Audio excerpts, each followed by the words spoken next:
Hello, everybody. It is patron thanking time, and we have some new patrons. A very special thanks to Moritz Zombie, Mr. Crude, and Alex. Thank you so much for your support. We are very happy to have you here. If you would like to join them, you can head to our Patreon at patreon.com/findusalive to check out our rewards. Thank you, and enjoy the episode.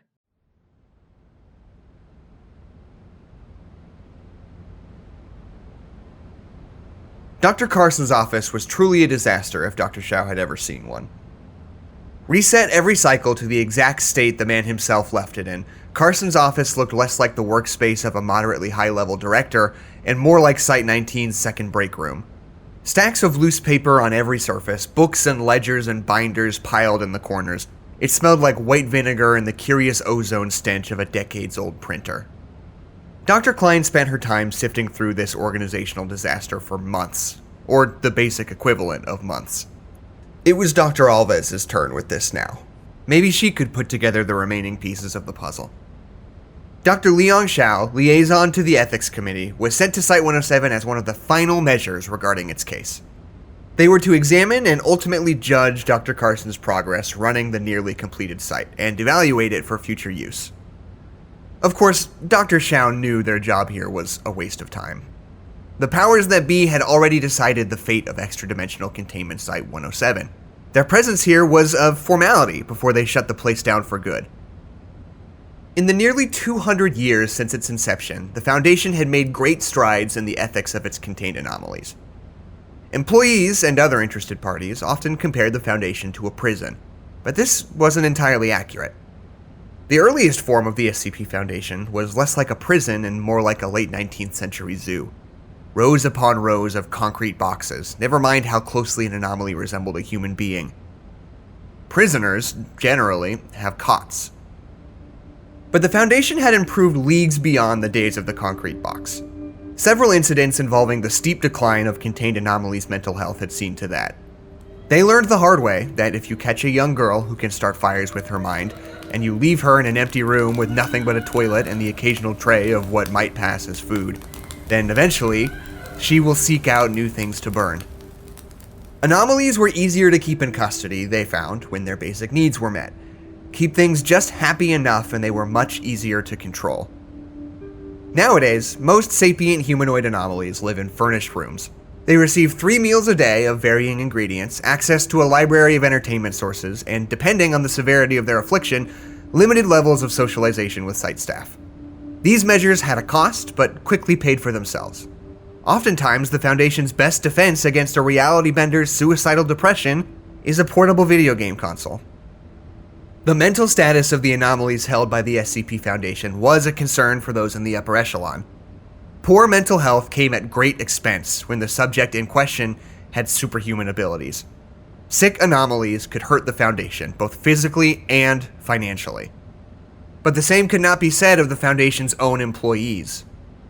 Perhaps the greatest irony of the SCP Foundation, pinnacle of mankind's safety from the anomalous, was the safety of the mankind inside of itself. Considering the breadth of resources afforded to the Foundation through its sheer nigh-omnipotent influence, they could afford to treat their people better. But where they once cut expenses from the housing of their anomalies, they now cut it from well-being of their employees. And the people in charge, the dark and shadowy figures who sat around the figurative table at Site 01, would continue to cut those corners so long as the body of the Foundation, the people holding up its many walls and doors, never complained. None of them were paid an extraordinary amount, or even meaningfully high above average. They, like many of their civilian American counterparts, received very little in the way of respite from their work. Foundation employees did boast an impressive medical package, which was believed to compensate for the injuries that most of them would eventually receive. But in reality, the Foundation's health insurance package was a means to lure in those brilliant minds who might be otherwise snatched up by more conservative institutions. The Foundation itself was not progressive, but it needed bodies too much to justify excluding what could otherwise be useful. Things could be better. They could. The Foundation could make them better. But as long as their people bowed to the long-standing workplace culture not to complain, to remain an army of silent martyrs for humanity, nothing would get better. Nothing would need to get better. and the council, the higher-ups, those in charge, or whatever you wanted to title them, would not have to look directly at the problem. But for the first time since its inception, the highest rung of leadership at the SCP Foundation had encountered a problem it didn't know how to solve. The Foundation was running out of people. People were leaving or dying at faster rates than what recruitment could replace. Anomalies continued to bore their way into consensus reality, but the Foundation was rapidly reaching a point where they would lack the manpower to deal with it. They had more than enough human test subjects, recycled from the same bodies for decades in the form of short-lived clones, but that method couldn't replace the research staff. Not sustainably, at least. There were a few projects underway, a few last resort attempts to stave off the impending shortage. The health insurance was one, a different cloning method was another, but far too early to depend on. But how would it look to the world, to other parties with anomalous interests, if the SCP Foundation admitted its methods were wrong? Buried in a secondary account was a chain of emails from Dr. Carson to a Dr. Hayes. Dr. Shao didn't know if Klein had found them. They were easy to overlook considering most of them didn't have a response, being simply sent off through the airwaves like Dr. Harley's ghost communications. But they detailed the last days of Site-107 before the disaster, and the frustratingly obvious warning signs of what would soon occur. Site-107 was to be decommissioned as a containment site.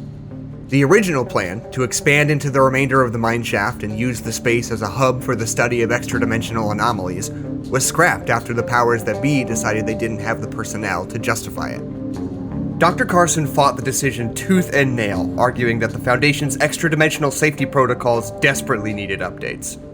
And he wasn't wrong.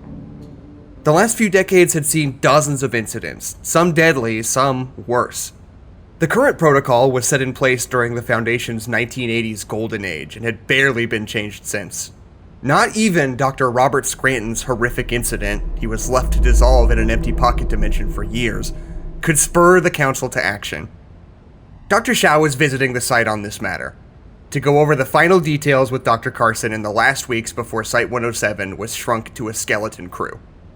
No more passages would be built into the twisting caverns of the mine. No more containment cells dug to hold future dimensional anomalies. It would become just like any other locational containment area attached to an anomaly that could not be moved. And sites like that didn't need 200 people. They barely needed 50. Dr. Carson had spent the better half of 10 years staffing 107 with people he figured would be useful to the research. His work was about to be fully undone. As much as Dr. Shao had to remain objective in the situation, they did sympathize with the man. They, on behalf of the Ethics Committee, agreed with him. Safety measures did need updating, but that would have to come at a time when the Foundation could better shoulder the cost. That is what they believed at the time. Carson argued that better safety would beget better survival rates. Every mass tragedy, every monumental loss of life was one more brick taken from the bottom of the pile. It seemed that history was proving Dr. Carson right. Quite a shame he couldn't be here for his vindication. Shao wondered how Site-107's shift had affected the rest of the Foundation. Whether it had any impact, or if those with something to lose from the accident had put more effort into covering it up than they had into preventing it. None of that mattered to Dr. Shao. At least it didn't matter yet. What mattered now was what, if anything, Dr. Carson had squirreled away before the dismantling of his site began. Anything useful to their escape. Dr. Shao waited at the ancient printer for the expected copies of Dr. Carson's last email correspondence. Maybe they thought it would look different on paper. Something new might jump out at them. The printer chugged to life, gratingly forcing the papers out of itself as though in pain. Shao swept them out of the tray, still warm, and made a quick exit from that hurricane of an office. Their ragtag entourage of unassigned agents had long since scattered into other duties on site. Not that Shao felt they needed them anyway. The rogue faction, as they had come to be known within Site-107, were more of a humiliation to Shao than a comfort. Frankly, if the time came that they needed protection from an imminent and deliberate threat, Shao would rather be shot than have one of these young, overzealous misfits diving in front of them. Contrary to the social and professional rituals of their position, Shao's life was not worth any more than anyone else's. They made it to their early 60s in this hellscape of a company. If someone waited until now to assassinate them, they would only succeed in freeing up a slot for a younger, hungrier replacement.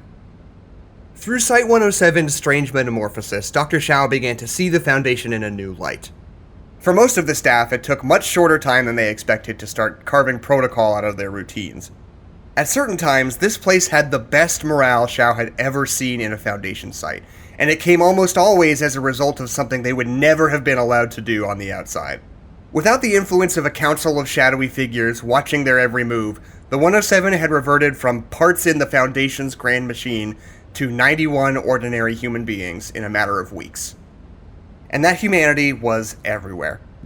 It was in the wobbling shapes of the code tattoos on the arms of a tight-lipped records archivist. It was on the lower shelf of the media card that served as 107's portable movie theater, which had sat unused in a corner of AB for the duration of the cycle so far. It was finger-painted in schlocky emotional messages on the walls in dark gray paint, before being painted over at the behest of the new acting site director. The Foundation was still here, but this time, try as the rulebook might, it couldn't keep the green from breaking up through the concrete. Dr. Shao stepped over and around the last piles of rubble scattered on the cracked floor of BC2. Some of it was bloody. It was always a little bloody. Many of those trapped in the collapse every cycle were creeping their way toward permanent muscle and nerve damage with every fresh incidence of being crushed by debris.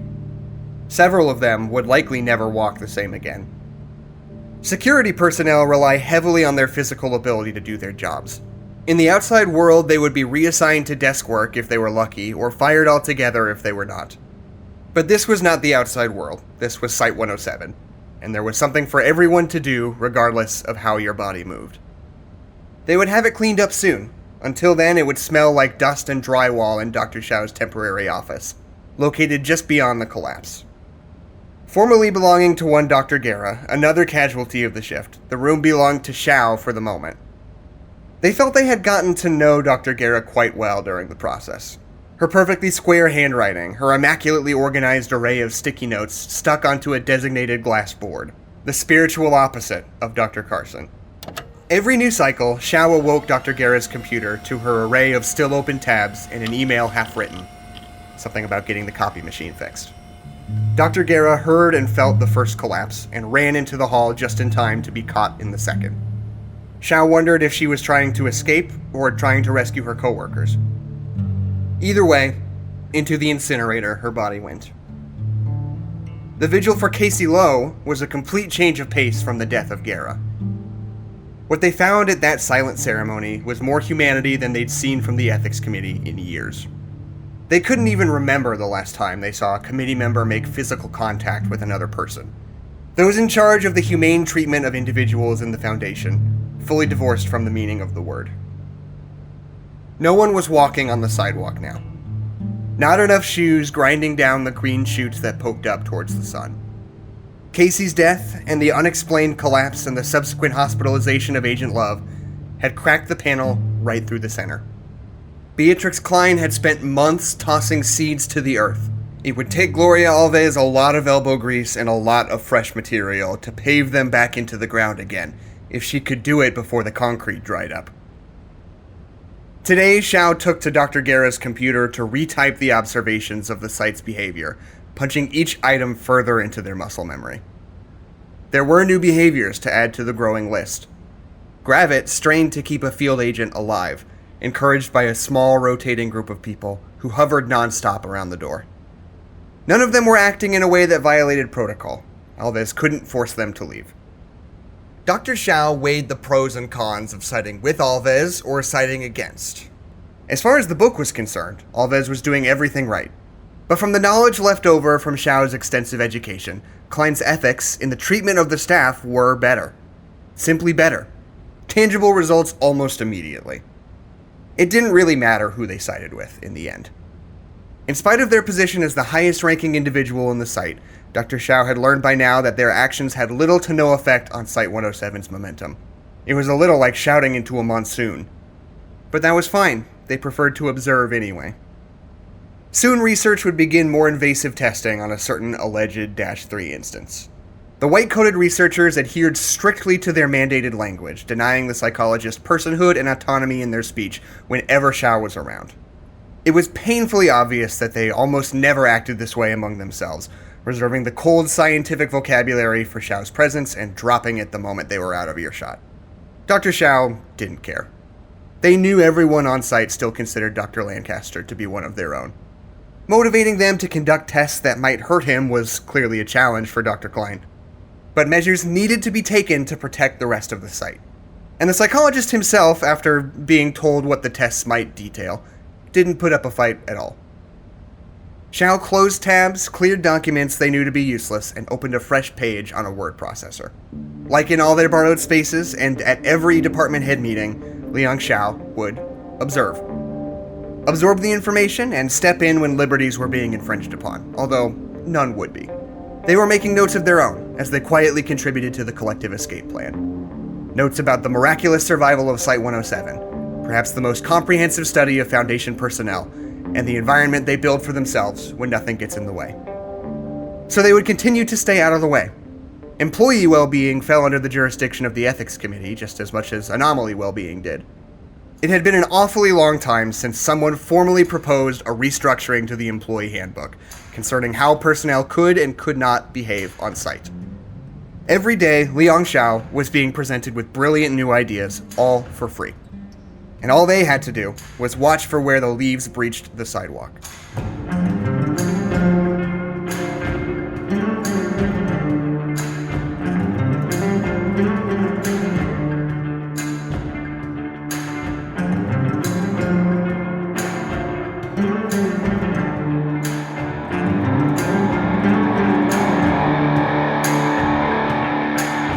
Episode 36 was written and produced by Anna Maguire and narrated by Jackson McMurray. Original music by Jackson McMurray. If you like our show and want to support us, follow us on Twitter at Site107 or visit findusalivepodcast.com. This podcast, along with all content relating to the SCP Foundation, is released under a Creative Commons Share-alike 3.0 license. Thank you for listening.